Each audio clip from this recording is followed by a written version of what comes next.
En el nombre del Padre, y del Hijo, y del Espíritu Santo. Amén. Ave María Purísima. Queridos hermanos, continuando con esta novena, y sobre todo en torno a la persona de Cristo que habíamos empezado a ver ayer, vamos a ver otra faceta de Cristo. Cristo tiene enorme cantidad de facetas, muchos aspectos, es inagotable como es Dios. Vamos a ver otra faceta y es la inteligencia de Jesucristo, la sabiduría, su ciencia, eso que nos ha legado que es nuestro ahora, eso que ha dejado a la Iglesia como un tesoro, la doctrina de Cristo.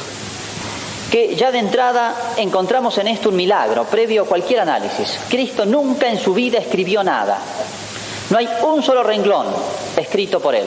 Y sin embargo, lo que él enseñó se conserva hoy intacto a 2000 años. Esto ya es un milagro. Esto no ha ocurrido jamás. Miren si han pasado por la historia maestros o personas que han pretendido iniciar corrientes de pensamiento, etcétera, y han tenido que escribir y precisar y cuidar que no se deformara su doctrina, y enseguida va cambiado. Y esto ha pasado 1000 veces. En cambio, lo que Cristo enseñó se mantiene todavía. Es que Cristo es maestro externo y es maestro interno también. Va guiando a la Iglesia a través de 1000 maneras.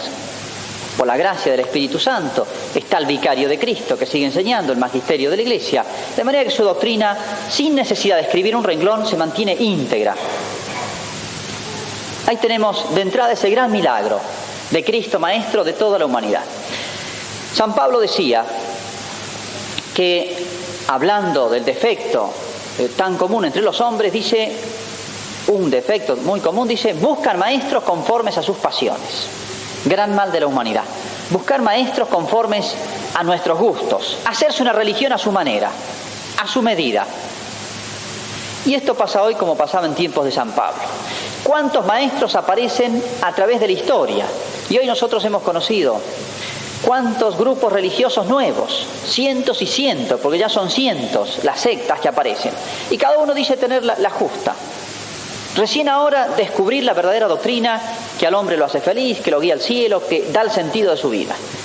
¿Cuántos ideólogos que pretenden, recién ahora con ellos empieza prácticamente, se encienden las luces en la humanidad? Y así, ¿cuántas personas se quieren presentar delante del mundo de hoy como maestros? Y sus doctrinas se envejecen y normalmente mueren junto con ellos. En cambio, la doctrina de Cristo siempre es fresca. 2000 años. Y es tan antigua y tan nueva. Hoy la doctrina de Cristo sigue resolviendo todos los problemas que va planteando el mundo moderno. Y ya lo vemos, aparecen problemas nuevos. Para poner un ejemplo simplemente, hoy se habla mucho de las cuestiones de ingeniería genética, la fecundación in vitro, etcétera. Simplemente la doctrina de Cristo, aunque no existían todos esos adelantos, entre comillas, técnicos, tecnológicos en aquella época, los principios de Cristo ya están y son suficientes para resolver todos los problemas morales que se presente al hombre hoy. Qué admirable es esta doctrina y qué superficialmente la conocemos. Yo creo que nuestro catolicismo argentino y latinoamericano es tremendamente superficial. Es tremendamente superficial. Y esto hay que ser consciente. Tenemos muchas cosas buenas, pero esto es una debilidad nuestra. Y en parte de esa debilidad, de esa superficialidad de nuestro catolicismo, donde hablamos de estadísticas, 85% de bautizados, ¿cuánto conocemos de la doctrina de Cristo? Apenas 4 o 5 cositas mal aprendidas en el catecismo, olvidadas pronto y mezcladas con una cantidad de errores. Y los medios de comunicación no nos presentan, en primer lugar, a Cristo Maestro. En los lugares donde se aprende a la conducción política, social, etcétera, económica de los pueblos y de los hombres, donde se decide el destino de las naciones, no está presente en primer lugar la doctrina de Cristo, otras doctrinas. Y por eso la humanidad anda así. No se entiende ni lo que es el hombre, ni lo que es el sentido del hombre, ni lo que es la dignidad humana, no se entiende nada de las cosas del hombre, no se entiende el mundo, no se le da sentido a la vida, justamente por eso. Vamos a hacer un recorrido rápido para ver algunas facetas de Cristo Maestro, este gran Maestro. Y podemos verlo a Cristo sentado, por ejemplo, en ese lugar tan hermoso donde predicó las bienaventuranzas, enseñando y admirando a las multitudes. Fíjense, Cristo empezó a predicar a los 30 años. Los maestros de Israel eran más bien ancianos. Por eso se habla de los ancianos, de esa autoridad moral. Cristo era un joven. Y sin embargo empezó a predicar con una sabiduría que admiró a todos. La doctrina de Cristo tiene una unidad extraordinaria. Nunca se pudieron encontrar fisuras. No hay contradicciones. Si uno analizara la doctrina, la de Lutero, por ejemplo, está llena de contradicciones que él mismo no supo cómo resolver. La doctrina de Cristo, que empezó a predicar un día, absoluta coherencia del primer día a lo que predicó el último. En todos los temas, habló de Dios, habló del hombre, habló del mundo, de la creación, tocó temas que nunca nadie había tocado hasta entonces, porque nadie se animaba a meterse. ¿Quién había hablado de la naturaleza de Dios? Nadie.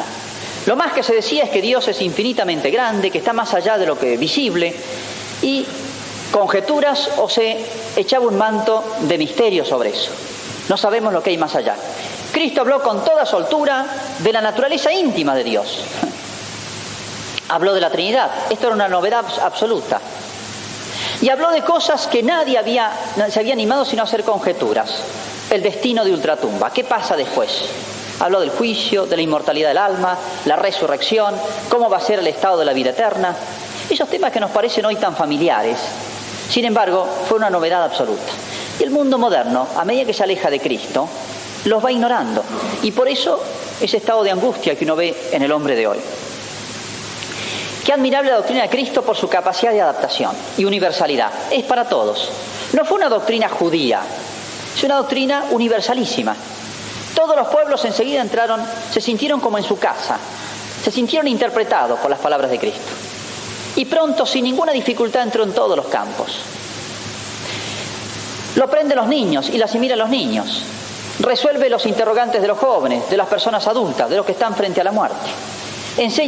Tocó todos los temas, sobre el dolor, sobre el trabajo, sobre la alegría, sobre la familia, sobre las realidades económicas, sociales. No hay punto que no haya tocado, no hay edad que no encuentre respuesta a sus interrogantes en la doctrina de Cristo. No hay ningún pueblo que quede excluido. No es para judíos, ni árabes, negros, de raza amarilla, americanos, indios o no. Fíjense cómo pronto todos se encontraron en la doctrina de Cristo realmente algo suyo, algo propio. Esto es otro de los puntos admirables que tampoco se había cumplido nunca. Hay doctrinas que dan la impresión de que son para un pueblo. Hace falta una mentalidad especial para asimilar, por ejemplo, la doctrina del Islam, el fanatismo islámico. Calza muy bien para ciertos pueblos, pero no para otros. Eso habla de su falsedad. En cambio, la doctrina de Cristo no. Tan antigua, tan nueva y tan universal. Y si vamos a ver la manera como enseñó Cristo, nos admira mucho más. ¿Con qué autoridad? Era un joven y sin embargo decían que Cristo enseñaba como quien tiene autoridad y no como los escribas y fariseos. Enseñaba como quien tiene autoridad y que había experimentado lo que enseñaba. No dudaba al enseñar. El cielo y la tierra pasarán, decía, pero mis palabras no pasarán. Fíjense la firmeza para poder hacer ese acerto, esa afirmación. Hay que tener una certeza absoluta, una claridad en lo que se está diciendo. ¿Con qué ingenio enseñó? Tanto así que le quisieron poner tantas veces trampas y problemas que discutían, pero venían discutiendo generación tras generación, no resueltas entre los judíos. Los sabios de Israel, con lo que habían estudiado sobre todas las doctrinas de los profetas, etc., habían problemas no resueltos. Todos esos problemas fueron los que le van a plantear a Cristo, para tenderle trampas. Y es genial como sale de todas. Y sale admirablemente. Al César lo que es del César y a Dios lo que es de Dios. Cuando le llevan a la mujer adúltera, lo pone en una trampa. Cualquier cosa que responda, Jesucristo va a quedar mal. La ley de Moisés manda matarla. ¿Tú qué dices? Si decía mátenla, quedaba como cruel. Había sido el ejecutor y cometiendo un acto de crueldad con esta mujer. Si decía no, déjenla ir, estaba contradiciendo la ley de Moisés. Un callejón sin salida. El que no tenga pecado que tire la primera piedra. Genialmente, se van todos. Hizo todo lo que quiso ahí Cristo. No contradijo la verdad y puso de manifiesto lo que más le interesaba. ¿Quién era el peor de todos? ¿Quiénes eran los peores? Los que venían a acusarle. Les hizo confesar a ellos lo que no querían confesar, que eran ellos, por mala voluntad, que llevaban a esa mujer. Y la mujer estaba arrepentida y ellos no. Por eso se van todos y queda solamente la mujer. Y se podría analizar mucho más cada uno de los pasajes donde a Cristo lo quieren poner en un aprieto y más bien le dan ocasión a manifestar brillantemente su sabiduría. Ingenio, claridad. En el Sermón del Monte, por ejemplo. Doctrina elevadísima. Nunca en la historia se había enseñado una doctrina más sublime. Y sin embargo, qué sencillo para enseñarla. Cómo habla de la providencia. Ved los pájaros del cielo, no siembran ni ciegan, y sin embargo no les falta de comer. Ved los lirios del campo. Lo escuchaban y lo entendían los chicos. La gente docta y la gente sencilla. Y esto es muy difícil. Uno lo sabe porque tiene que hablar y enseñar. ¿Y cuántas veces uno dice, sí, yo no sé hablarle a los chicos? Yo no sé hablarle a las personas mayores, yo no sé hablarle a fulano tal. Uno se da cuenta de todas las limitaciones que uno tiene para enseñar, hacerse entender. Y las cosas más difíciles y más altas son más difíciles de explicar. Y sin embargo Cristo, con ejemplos, con afirmaciones accesibles a todos, enseñó una doctrina sublime de una manera sencillísima, adaptada para todos. No hacía falta hacer un curso larguísimo para entender a Jesucristo. Y esa doctrina ha trascendido los siglos. Ha fascinado las inteligencias más grandes. Los sabios de buena voluntad más grande han encontrado ahí respuesta a todos sus interrogantes que no habían encontrado en otros sabios. Esa doctrina hermosamente expuesta en el Sermón de la Montaña, por ejemplo, que es un resumen, la quinta esencia de la doctrina cristiana. Qué vigor las enseñanzas de Cristo. Terminante en algunos juicios, que a veces uno es terminante, pero si es terminante, a veces traiciona en parte la verdad, enseña parcelas de la verdad. En cambio, Cristo terminante en cosas justas. ¿De qué le sirve al hombre ganar el mundo entero si pierde su alma? Fíjense, es una afirmación tajante, y es clarísima, y es certísima, que es simplemente dicho algo tan sencillo y tan grande.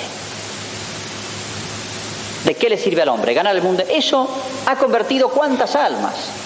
Hay personas que escuchando esa frase nomás, y en la historia de la vida de los santos, de los grandes convertidos, se relatan esos ejemplos. Una frase de estas, cómo encierra una sabiduría enorme, que los sabios estudiándola no lo hubieran podido resumir a algo tan sencillo y tan grande. Si tu ojo te escandaliza, arráncatelo. Y etcétera, así, cuántas enseñanzas de Cristo. Y además enseñadas con misericordia y caridad. A los apóstoles, ¿cuántas veces le tuvo que enseñar una cosa y repetirla y repetirla? El que tenga que enseñar, los padres en su hogar, los que enseñan, los que tengan cargo de profesores, de maestros, etcétera, cómo a veces quita la paciencia el tener que repetir una cosa, 2, 3, 10. En cambio Cristo con qué paciencia enseñó, y aún a los que tenían mala voluntad, buscó todos los caminos, todos los medios para hacerse entender.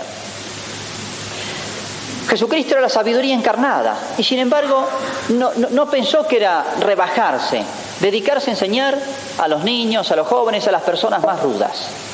La sabiduría encarnada, la sabiduría de Dios, la segunda persona de la Trinidad enseñando a los hombres. Fíjense qué lujo que hemos tenido los hombres. Qué lujo tuvieron ellos y lo tenemos nosotros también, porque la enseñanza de Él trasciende los siglos.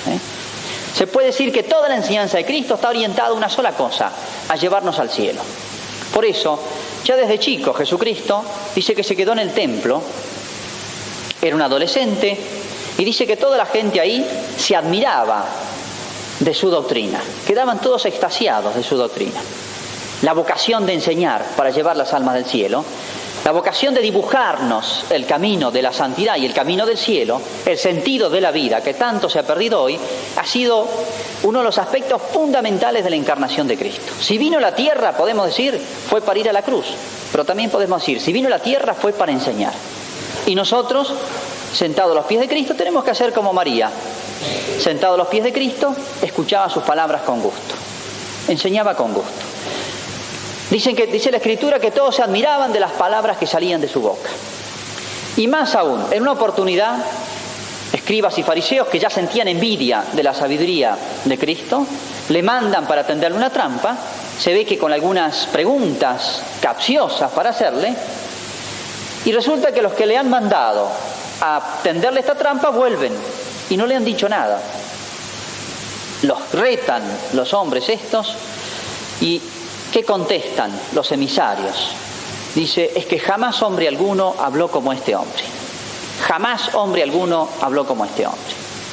Así tenemos que ser nosotros, sentarnos como María al pie de Cristo y pedir esos sentimientos que tuvieron estos hombres que frente a Cristo dijeron, jamás hombre alguno habló como este hombre. La enseñanza de Cristo no se aprende solamente estudiando, y hay que hacerlo, estudiando las cosas de Dios, el catecismo, leyendo la Sagrada Escritura, sino, y sobre todo, paladeando las cosas de Dios. Se puede decir masticando, como la Virgen. Varias oportunidades, San Lucas cuenta, dice que la Virgen, al descubrir cosas nuevas de Cristo, dice, guardaba estas cosas y las meditaba en su corazón. Las grandes verdades, uno las sabe casi todo el mundo, pero no se han masticado, no se han asimilado. No hemos terminado de verlas, no hemos terminado de gustarlas. Y un salmo dice, gustad y ved, qué grande es el Señor, qué bueno es el Señor. Gustad y ved, no basta con ver, no basta con entender, o decir, ya lo sé, ya lo aprendí en el catecismo, es así y asá. Si no terminamos de masticarla y gustarla, nunca esas enseñanzas van a mover nuestra vida. Siempre van a mantenerse en el ámbito de la inteligencia, de las cosas que yo sé, pero no de la voluntad, que es el motor de nuestra vida. No van a transformar nuestra vida. Las enseñanzas de Cristo tienen que impregnar nuestra vida, es como un sello que nos tienen que poner. Tenemos que tener un estilo de vida bañado por las enseñanzas de Cristo. Esto no se hace de un día para otro. Hay que vivir conforme a esos principios del Evangelio, tan sencillos y tan sabios. Orientan toda la vida. Cuando recibamos la Eucaristía, dentro de un instante, ayer hablamos de los sentimientos de Cristo que están todos contenidos en la Eucaristía. Está Cristo vivo. La Eucaristía no es una cosa, es una persona. Bueno, desde la Eucaristía Cristo nos ve, con esa inteligencia, esa sabiduría extraordinaria. Ve con su inteligencia a cada uno de nosotros, lee nuestros corazones, conoce nuestro pasado, nuestro presente y nuestro futuro. Estamos en la ciencia de Cristo, estamos en la inteligencia de Cristo y estamos en el corazón de Cristo. Tenemos que sentirnos vistos, conocidos y amados por Jesucristo desde el sagrario, desde la Eucaristía. Y al recibirlo, o recibirlo espiritualmente por la comunión, tenemos que decir, como dijo San Pedro, frente a tantas tentaciones del mundo de hoy, que, como siempre, pretende fascinarnos con otras doctrinas que no son las de Cristo. Señor, ¿a quién iremos? Tú tienes palabras de vida eterna. Que así sea. En el nombre del Padre, del Hijo y del Espíritu Santo. Amén. Ave María Purísima. Siguiendo con los temas, los puntos de reflexión de estos días de novena, nos toca una serie de temas ordenados a la santificación de nuestra vida. Y todas las facetas, aquellos momentos o cosas en las cuales se desarrolla nuestra vida. La vida de trabajo, la vida familiar, en los jóvenes el noviazgo. Y hoy nos toca tratar del tema de la alegría cristiana. Un tema tan incomprendido, yo diría, en el cual el mundo calumnia tanto a la Iglesia, porque no lo entiende. El mundo en el sentido malo. El mundo no entiende las cosas de Dios. Si hay una cosa que no entiende es esta. Y justamente una de las cosas con las cuales el mundo seduce es afirmando que la Iglesia y todo lo vinculado a la religión está teñido de tono gris, negro. La Iglesia es una especie de sociedad de luto, perpetuamente de luto, porque tiene siempre delante a un agonizante, que es a Jesucristo. De manera que es una imagen triste de la Iglesia que presenta. Y el mundo ha logrado disociar eso que se ha profundizado tanto hoy en el mundo moderno de la vida cristiana de la alegría. Si uno quiere buscar la alegría, y esto un poco está en el ambiente de la calle, tiene que ir a buscarla en otro lado, pero lejos de las cosas de Dios, hablando así en general. Fíjense que en los siglos de más fe, en los pueblos de más fe, y esto vale para las familias, todos los lugares, en fin, mientras más intensa ha sido la vida cristiana, han sido los pueblos más alegres. Dígase esto de las mejores épocas y aún hoy de España. Pocos pueblos hay más alegres que el pueblo español. Incluso los nórdicos, de Noruega, de Finlandia, les gusta ir a España porque dicen que es otro mundo. Es un pueblo, el de los nórdicos, que vive en la abundancia, que va caminando aceleradamente hacia el ateísmo y una concepción burguesa de la vida, y ha perdido la alegría. Me recuerdo, es una anécdota, ¿no?, de una persona que tenía todo, pero se había poco a poco entregado al alcohol. Y claro, uno se llamó la atención cuando le dice, ¿cómo fulano tal? Al alcohol. Y uno de los familiares responde un poco ante el asombro, es la última alegría que le queda. Como diciendo, discúlpenlo, es lo único que le queda. A veces el mundo moderno da esa impresión de que queremos gozar de las cosas materiales, de una cantidad de cosas con las cuales queremos encontrar la alegría perdida en el fondo del alma y que no se encuentra. Les voy a leer un verso que es horrible, de Amado Nervo. Y esto expresa muy bien cómo ve la Iglesia las cosas de Dios desde el mundo, cómo no se entiende nada y se ven exactamente al revés. Es un verso dedicado a Kempis, a Tomás de Kempis, este gran escritor cristiano, pero eximio. El Papa San Pío X decía, si conociéramos con certeza, porque hay dudas sobre el Kempis escribió esa famosa obra La imitación de Cristo. Dice, si tuviéramos certeza de la vida de Kempis y que él es el autor de ese librito y pudiésemos probarlo, bastaría ese libro para canonizarlo. Bueno, a este libro que leyó Amado Nervo en su juventud y a este espíritu del Kempis, él le va a componer estos versos que son horribles. Dice así, a Kempis: ha muchos años que busco el yermo, ha muchos años que vivo triste, ha muchos años que estoy enfermo, y es por el libro que tú escribiste. Oh Kempis, antes de leer te amaba, la luz, las vegas, el mar océano, mas tú dijiste que todo acaba, que todo muere, que todo es vano. Antes, llevado de mis antojos, besé los labios que al beso invitan, las rubias trenzas, los grandes ojos, sin acordarme que se marchitan.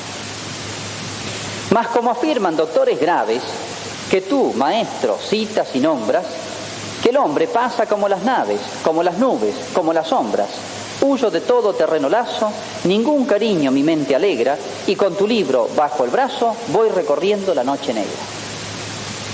Oh Kempis, asceta yermo, pálido asceta, qué mal me hiciste. Ha muchos años que estoy enfermo, y es por el libro que tú escribiste. ¿Tiene razón o no tiene razón Amado Nervo? No entiende nada. Yo diría, si escribió esto, nunca entendió las cosas de Dios. ¿De dónde nace la tristeza y la alegría? Es muy sencillo. La alegría nace de un bien, de poseer un bien, de captar un bien. Y esto en todos los órdenes. Para el chico se entusiasma porque llegan las vacaciones, porque las vacaciones son un bien para él. A uno le entusiasma una fiesta, comer un asado. Ya se adelanta la alegría, se puede decir. Los novios deseosos de casarse, con alegría empiezan a adelantar y a vivir el momento de su casamiento, en que se van a unir para siempre. Y así un montón de hechos humanos que fundan la alegría del alma, hechos presentes o futuros, pero siempre hay un bien. Y demos otro paso. Si el bien es más grande todavía, es más grande la alegría. Y aquí está en saber descubrir, y esto lo descubre la fe solamente. Y esto lo vive, lo entiende la esperanza, y sobre todo la caridad cristiana. El bien más grande que puede haber es la posesión de Dios. Es el bien más grande que existe. Por eso, de entender quién es Dios, de la infinita belleza divina, de la infinita bondad divina, de la eternidad del cielo, fíjense, eso va a fundar la alegría más profunda, más grande e indestructible, porque si yo no quiero perder la fe, si no quiero perder la esperanza cristiana, no la pierdo. Todo lo demás puedo perder. Amado Nervo quería apoyar su alegría en cosas totalmente transitorias, y el Kempis, con toda razón del mundo, le dice, mire, todo se acaba. Le dice una gran verdad el Kempis, Amado Nervo, y entonces él se quedó sin nada, porque no tenía Dios, y ahora Kempis le dice, mira, las demás cosas se pueden perder. Se quedó sin nada. Por eso hace años que vivo enfermo. Sonso. Me estoy muriendo de sed, como dice un poeta, teniendo tan cerca el agua. Tenemos al alcance de la mano el fundamento, pero último y más grande, de la alegría. Hay una frase de un salmo, el Salmo 50, el Salmo de la conversión, ese que compuso David después que se dio cuenta del gran pecado que había hecho. Ese que es una belleza de teología, de espiritualidad, de poesía, el Salmo 50, ese que se canta tanto en Cuaresma. Piedad, Señor, pecamos contra ti. Una estrofa más hermosa que la otra. Es un salmo triste. En una de las frases dice: Señor, devuélveme la alegría de la salvación. Es la psicología y el estado interior del alma que pasa del pecado a la gracia. Si entiende de qué estoy hablando, si entiende quién es Dios, que la gracia es la posesión de Dios y que es muchísimo más grande, infinitamente más grande de lo que me espera. Devuélveme la alegría de la salvación. Ahí está la verdadera alegría cristiana. El que vive en gracia, entendiendo lo que es vivir en gracia, no tiene ningún motivo en serio, profundo, aunque el mundo se desplome, aunque me anuncien que tengo cáncer y me quedan 2 meses de vida, aunque me comunicaran las peores noticias, no tengo ningún fundamento en serio, profundo, de estar triste. Porque en último término, a Dios no me lo pueden quitar. En otro salmo dice, hablando de Dios, dice: me acercaré al Dios de la alegría. Al Dios de la alegría. Se puede decir que si hay alguien que vive su felicidad interior, es Dios. Es infinitamente suficiente esa felicidad de Dios, porque se basta a sí mismo Dios. Dios está contento con la infinita abundancia de su ser. Y eso lo transmite y lo contagia a los hombres. Por eso los santos son los más alegres. Me recuerdo cuando fui a entrar al seminario, tenía unos amigos, y la madre de uno de estos grandes amigos míos, en fin, no entendía nada. Católico, como muchas personas en nuestro país, va a misa los domingos, etcétera, pero punto, hasta ahí nomás, apenas superficialmente. Y dice, sí, no entendía nada. Bueno, imposible explicarle lo que era una vocación, y bueno, digo, bueno, pero de todas maneras, a la santidad estamos llamados todos, su hijo también. Uy, padre, mire, eso nunca... le dije, voy a rezar por la santidad también de su hijo. No, padre, le pido por favor eso no, déjelo así. Yo quiero que siga siendo feliz. Santidad, al estilo de Amado Nervo, sinónimo de infelicidad. Yo no entiendo qué concepción es esa de la Iglesia, mundana, o sea, no entenderla nada. La verdadera infelicidad es perder a Dios, perder la gracia, ir por otro camino. Ahí sí tienen derecho a decir, como ese alcohólico, es el último consuelo que le queda. Y que un día lo va a perder, porque con la muerte se va todo.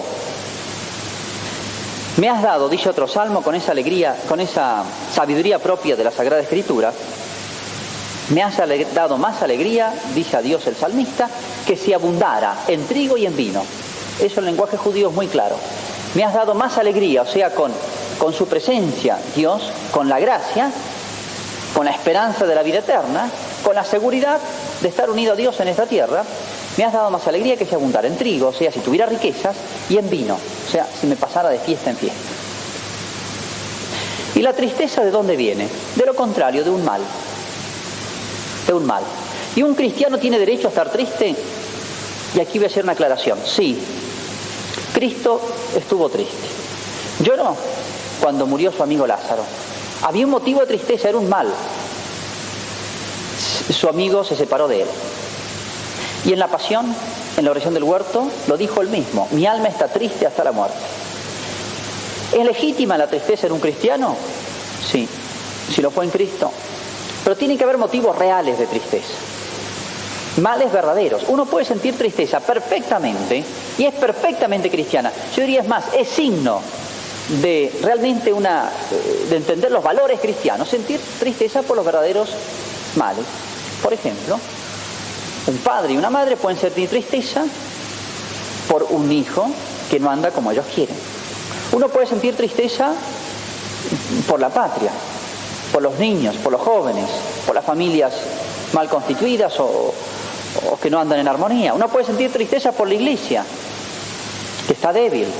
Uno puede sentir tristeza por la pérdida de la fe del hombre de hoy, etc. Hay 1000 razones cristianas y bien cristianas, y que fueron las que estuvieron presentes en la oración del huerto. Es como si se hubieran unido ahí y hubieran todas sido cargadas por Cristo. El que carga los pecados del mundo. Ahí sintió el peso de los males del mundo reales, males reales. Estoy hablando de bienes reales que engendran la alegría y males reales que engendran la tristeza. Pero en el fondo del alma, el hombre, ya que es una síntesis, pueden coexistir esa tristeza y esa alegría, las dos cosas. Y yo me animo a afirmar que cuando Cristo decía en el huerto, mi alma está triste hasta la muerte, podía afirmar exactamente que mi alma está inundada de alegría. En el mismo instante, sí, en el mismo instante. ¿Y cómo es posible eso? Porque a Dios y a Cristo hay algo que no le pueden quitar. Aunque todo el mundo defeccionara y apostatara y se condenara, la felicidad de Dios es inajenable, no la puede perder. Igual que la felicidad nuestra.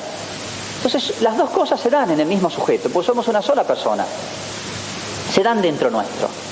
Pero lo más radical, lo último, lo más fundamental, lo más vital, lo más profundo, es aquello que me entrega Dios cuando habita en el alma por la gracia.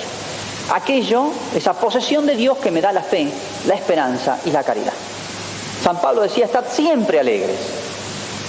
De manera que la cruz de Cristo, que para muchos es un signo de velorio de la iglesia, es todo lo contrario. Estoy celebrando la misa de la resurrección para mostrar la otra cara de la pasión de Cristo, y es la resurrección, el fundamento de la alegría cristiana. Por eso el domingo de Pascua, todos los signos de la liturgia, la luz, las velas, los manteles blancos, etcétera, los ornamentos, son todos signos de alegría, la alegría cristiana. Es más, San Pablo dice una cosa que es insólita para el mundo, dice, a medida que nuestro cuerpo se corrompe, o sea, van pasando los años, nos ponemos viejos, y bueno, se acerca al final, para una persona que tiene conceptos, un estilo, manera de pensar mundana, dirá, hay que entristecerse. Vez pasada, en Mendoza, en el asilo de ancianos, para divertir a los viejitos, a los abuelitos y a las abuelitas, les hacen una fiesta como si fuesen niños o adolescentes. Es como para hacerles olvidar la vejez. Y eso está muy mal. La vejez no es una tragedia. Visto en cristiano, San Pablo diría, a medida que mi cuerpo exterior se corrompe, mi espíritu interior, mi cuerpo interior, se revive día a día. O sea, se va haciendo más joven, en otras palabras. Hay que asumir cada uno su cruz. Y ahí está la alegría, pero asumirla con virilidad, como lo hizo Cristo. Ese es el verdadero bien. Mientras no estemos desconectados de Dios, todo nos sirve. De manera que en el fondo del alma, aunque estemos llenos de pruebas, de persecuciones, si en el fondo del alma estamos unidos a Dios, no tenemos más que una gran, inmensa e imposible de perder motivo de alegría. Alegría y la tristeza cristiana. Pero el mundo presenta que la única manera de divertirse, de estar alegre, son las diversiones que vienen de afuera. Chesterton decía, el cristiano bebe, se alegra, brinda, pero no para alegrarse, sino porque está alegre. Es exactamente lo contrario. No es para alegrarse. Eso es el espíritu mundano, que necesita siempre que le creen la alegría, que le fabriquen. El hombre moderno, sobre todo en las grandes ciudades donde se percibe más esto, necesita que le fabriquen las diversiones, porque no tiene nada dentro, es un vacío. Y terminan las actividades y el domingo, en vez de ser el día del Señor, el día de la alegría, como ha sido en los países cristianos, el día de la familia, etcétera, el día del esparcimiento legítimo, es un día vacío de tristeza. Hay empresas que se encargan en Estados Unidos de divertir a la gente para las fiestas, encuentros de familia, aniversarios, etcétera, se disfrazan de payasos y cuentan chistes, no sé cuánto, para llenar ese espacio vacío que nadie puede llenar. Pero es todo vacío eso, es todo follaje, hojas nada más, no hay nada sólido ahí. Terminados los chistes, terminada toda la farándula, vuelve el hombre consigo mismo a descubrir su inmenso vacío interior. Es el vacío de Dios. ¿El cristiano tiene derecho a las diversiones o hay que ser siempre serio, estar en tensión? Se cuenta esta anécdota, no está en la Sagrada Escritura, de San Juan Evangelista, en las tradiciones de Egipto. Y una vez San Juan Evangelista estaba jugando, no sé a qué cosa, estaba jugando con otros discípulos. Y muchos se escandalizaron de que San Juan Evangelista, siendo San Juan Evangelista, estuviera jugando con los apóstoles, con otros discípulos, con otros cristianos. Y entonces él dice, los llamó a esos que se escandalizaban y tenía un arco y una flecha. Y le dice, tira un flechazo, otro. Y le pregunta, ¿podrías estar tirando siempre, constantemente flechazos? Dice, no, se me quebraría el arco. Dice, bueno, así somos nosotros. El ser humano no puede vivir en perpetua tensión, concentrado en sus trabajos, concentrado en su oración. Desde el monje hasta el laico que está todo el día trabajando, hay como una tensión. Incluso rezar es una cierta tensión. Santa Teresa en los monasterios, en el Carmelo, pone juegos, claro, son juegos acordes al Estado, pero tiene sus momentos de esparcimiento y Santa Teresa insistía mucho en eso. Es más, Santo Tomás trata largamente el tema en su gran tratado de teología y dice que hay una virtud que regula eso, que es el recto esparcimiento del hombre, que es necesario, que es bueno y que es virtuoso, y que un cristiano es el que más tiene derecho a esa distensión, a ese esparcimiento. Y toma textos de los padres y de la Sagrada Escritura, y nos bastaría con ver el caso de Jesús en las bodas de Caná. Y esas bodas duraban 7 días de fiesta. El cielo va a ser una gran fiesta, va a ser un gran momento de esparcimiento. Fíjense en la Sagrada Escritura, se cuenta, pasa al banquete de tu Señor, dice. O se presenta el cielo como un banquete de bodas. De manera que el infierno y la antesala del infierno, que es aquí en la tierra, el alma que vive sin Dios, lejos de Dios, el infierno realmente es un lugar de tristeza. De eso debiera quejarse amado Nervo, no del Kempis, que marca el camino del cielo. Y en realidad el cielo es el lugar realmente de alegría, un lugar de esparcimiento. Y la antesala del cielo, que es la vida de gracia aquí en la tierra. El infierno son las tinieblas y es la tristeza perpetua, que es horrible, que se transforma en desesperación. En cambio, la esperanza del cielo es la que pone esa semilla de la alegría cristiana aquí en la tierra. Pero qué difícil ahora para los jóvenes, porque el mundo los tiene acorralados. Las diversiones, los adolescentes no tienen a veces otra cosa que ir a los juegos electrónicos, después un poco más grande, ir a los boliches los sábados a la noche, el domingo, el viernes, etcétera. El mundo hace ver o quiere mostrar que la diversión, el esparcimiento, no puede encontrarse sino en un mundo de pecado. De manera que el joven se encuentra en esa especie de tensión. ¿Qué es lo que le cabe hacer?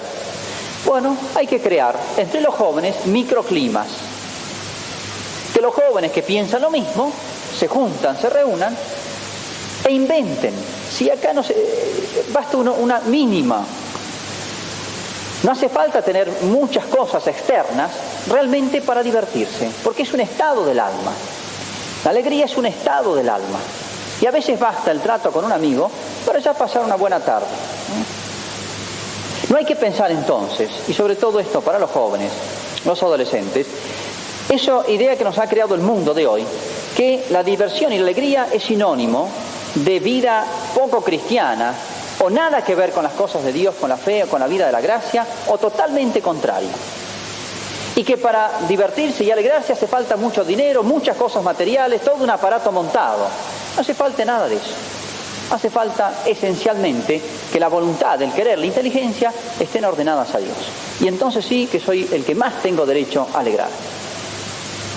Termino, ya estoy celebrando la misa de la resurrección.